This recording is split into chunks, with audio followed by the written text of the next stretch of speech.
नमस्कार दोस्तों, मैं हूं अनीता सिंह। दोस्तों, बारिश का समय चल रहा है और बारिश के समय में फसलें हैं या पौधे हैं, सभी में फंगस जनित रोगों का अटैक बहुत ज़्यादा देखने को मिलता है या बैक्टीरियल डिजीज का बहुत ज़्यादा अटैक होता है। फंगस जनित फंगस वाले रोगों को तो एक बार के लिए हम कंट्रोल कर सकते हैं, कीटों को कंट्रोल कर सकते हैं, लेकिन बैक्टीरियल डिजीज का अटैक हो गया तो 4 से 5 दिन में ही हमारी पूरी क्रॉप खराब हो जाती है। इतनी जल्दी तो ये फैलती है और कंट्रोल करना बहुत ज़्यादा मुश्किल होता है।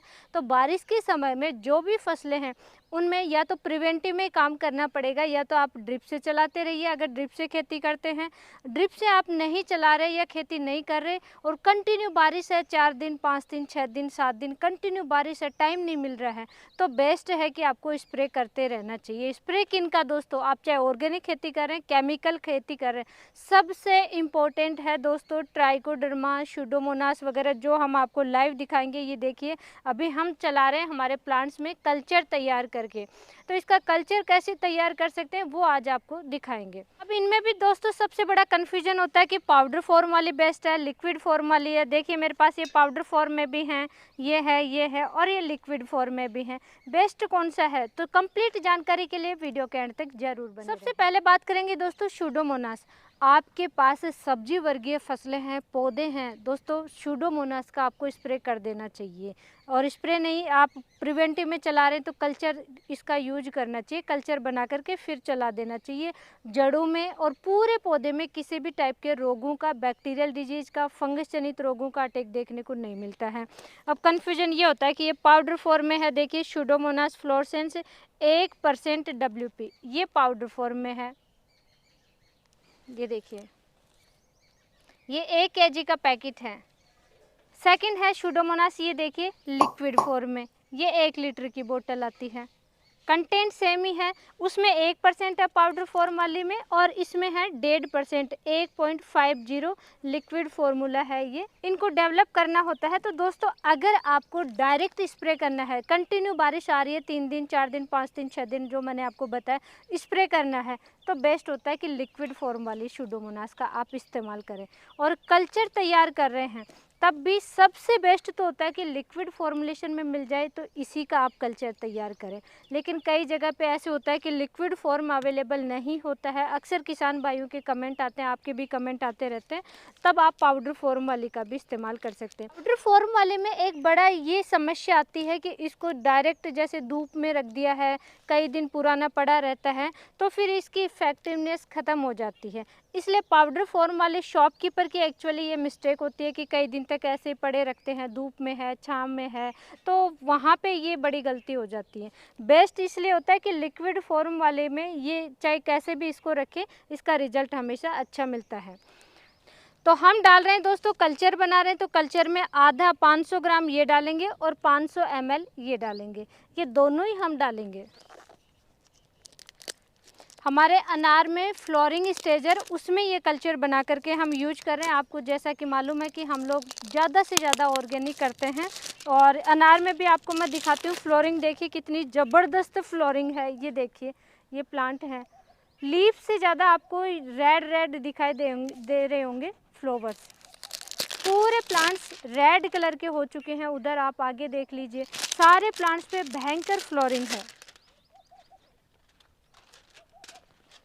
सब्जी वर्गीय फसलों में, अनार में विल्ट की समस्या बहुत ज़्यादा आती है। खड़े पौधे बिल्कुल सूख जाते हैं और बारिश में लीफ स्पॉट की पत्तों पे धब्बे हो जाते हैं, उनकी बड़ी समस्या आती है। बैक्टीरियल डिजीज़ का बहुत ज़्यादा अटैक हो जाता है, चिपचिपा सा निकलने लग जाता है, स्पॉट होंगे और चिपचिपा सा निकलने लग जाता है। फल पे भी अटैक होता है, पत्तों पे भी अटैक होता है। तो कपास में दोस्तों अभी सबसे भयंकर समस्या आ रखी है, खड़े पौधे ही सूख रहे हैं। पानी जहाँ पे भरा हुआ होता है, कपास सबसे सेंसिटिव क्रॉप होती है कि उसमें पानी लिमिट मात्रा में चाहिए होता है और बारिश की वजह से पानी भरा हुआ तो पौधे खराब हो रहे हैं। धान में भी बड़ी समस्या आती है कि खड़े पौधे बिल्कुल सूख रहे होते हैं, या सब्जियों में भी भयंकर समस्या आती है। तो सब तरीके के फंगस और बैक्टीरियल डिजीज को कंट्रोल करने में ये सक्षम है, जो कॉम्बिनेशन आपको हम बताएंगे।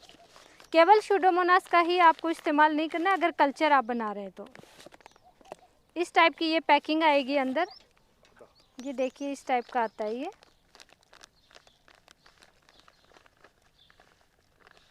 आप इसकी ड्रेंचिंग भी कर सकते हैं दोस्तों। जो मैंने आपको बताया शुरू में कि ये इसकी इफेक्टिवनेस ख़त्म हो जाती है। तो अगर ये देखिए इस टाइप की इसमें नमी है तो फिर इसका रिज़ल्ट बेस्ट मिलेगा, लेकिन ये बिल्कुल सूख गया तो फिर इसका रिज़ल्ट नहीं मिलेगा। ये इसकी पहचान होती है दोस्तों।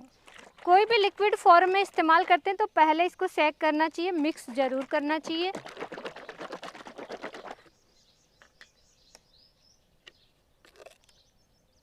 ये देखिए दोस्तों, ये इस टाइप का आता है।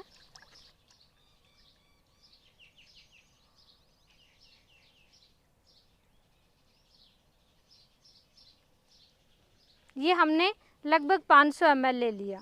आप किसी एक का भी इस्तेमाल कर सकते हैं, वो भी सिर्फ 500 ml, क्योंकि कल्चर बनाएंगे तो उसमें डेवलप हो जाते हैं। स्प्रे में क्या डोज रहेगी वो मैं आगे डिस्कस करूँगी।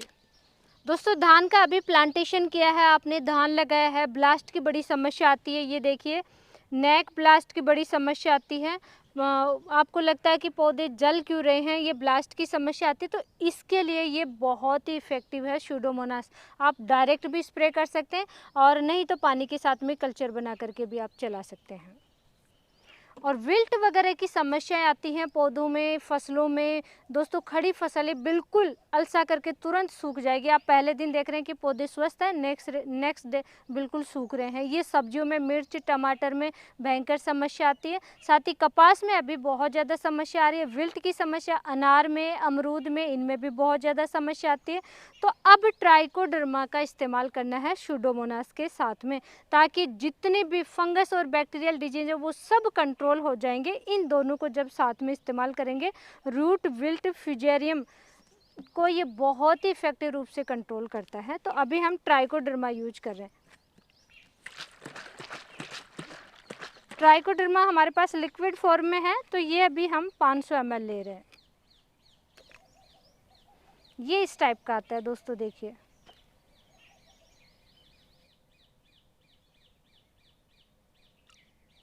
अब दोस्तों फंगस वाले रोगों को, बैक्टीरियल डिजीज को तो हम कंट्रोल कर लेंगे, लेकिन निमेटोड की समस्या भी सभी प्रकार के फसलों और पौधों में बहुत ज़्यादा देखने को मिलता है। तो कल्चर बनाए तो उसमें साथ में ये जरूर ले लेना दोस्तों, बायो निमेटोड नाम से आता है।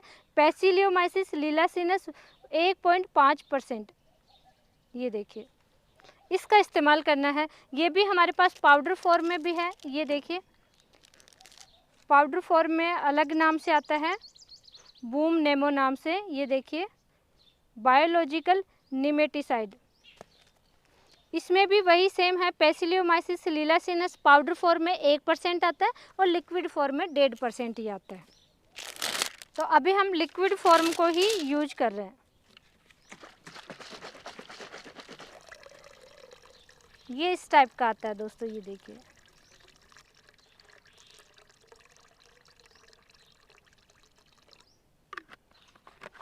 आप किसी भी टाइप की खेती कीजिए, खर्चा कम करना है, अच्छा उत्पादन लेना है, तो रोगों कीटों से बचाने के लिए प्रिवेंटिव में आपको चीज़ें इस्तेमाल करना है। अब कल्चर अधूरा है, जब तक कि उसमें मीठा गुड़ नहीं डालेंगे तब तक ये डेवलप नहीं होगा। तो लास्ट में जैसा कि आपको मालूम है हम लिक्विड गुड़ यूज करते हैं। ये हम गुड़ डाल रहे हैं 200 लीटर पानी में। कम से कम 1 kg तो आपको डालना ही डालना है, अदरवाइज आप 2 kg भी डाल सकते हैं। आपके पास लिक्विड गुड़ नहीं है तो जैसा भी है वही आप इस्तेमाल कर लें। अब दोस्तों इसको अच्छे से मिक्स करना है। दिन में एक बार थोड़ा सा इसको ज़रूर हिलाएं। कम से कम 48 घंटे यानी 2 दिन तो आपको रखना ही रखना है, अदरवाइज 5 दिन आपको ज़रूर रखना चाहिए, ताकि बहुत अच्छा रिजल्ट मिलाए, अच्छे से ये डेवलप हो जाए। और उसके बाद में आप ये कंप्लीट 200 लीटर 1 एकड़ में, पौधे हैं तो पौधों में चलाइए, फसलें हैं तो फसलों में चलाइए। लेकिन सब्जी वर्गीय फसलें जैसे छोटी हैं, बिल्कुल आपने प्लांटेशन ही किया है, तो फिर ये 100 लीटर ही चला दें आप, ज़्यादा की आवश्यकता नहीं है। और फिर से इसमें पानी भर दें और फिर से गुड़ डाल करके फिर से डेवलप कर लें। ऐसे 3 बार तक आप इसको इस्तेमाल कीजिए, लाजवाब रिजल्ट मिलेगा। पूरी क्रॉप में एक बार आप इसको डेवलप कर लें, बार बार इसी को आप रिपीट करते रहें, बार बार इसी को डेवलप करें।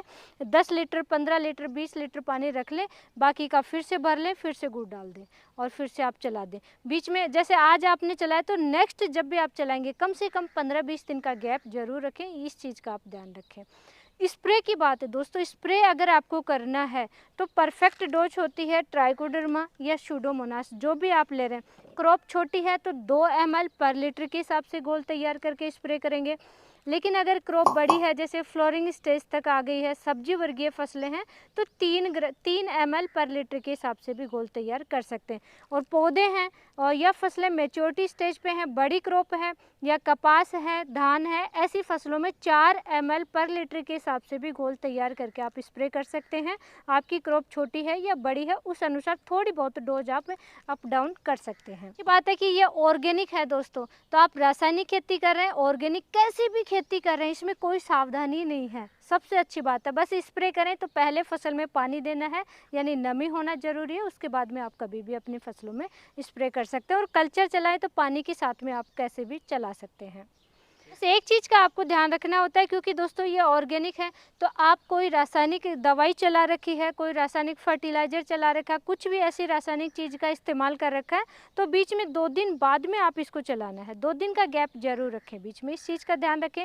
स्प्रे भी अगर आपने कोई रासायनिक दवाई का इस्तेमाल किया तो कम से कम 2 दिन बाद में इनऑर्गेनिक का इस्तेमाल करें, ताकि आपको भी क्लियर मालूम हो कि कैसा रिजल्ट मिलता है। और ये ऑर्गेनिक है तो इनका भी पूरा रिजल्ट तभी देखने को मिलेगा। और ऐसी ही लाइव नॉलेजफुल जानकारी के लिए चैनल को सब्सक्राइब करें, ज़्यादा से ज़्यादा शेयर ज़रूर करें। धन्यवाद।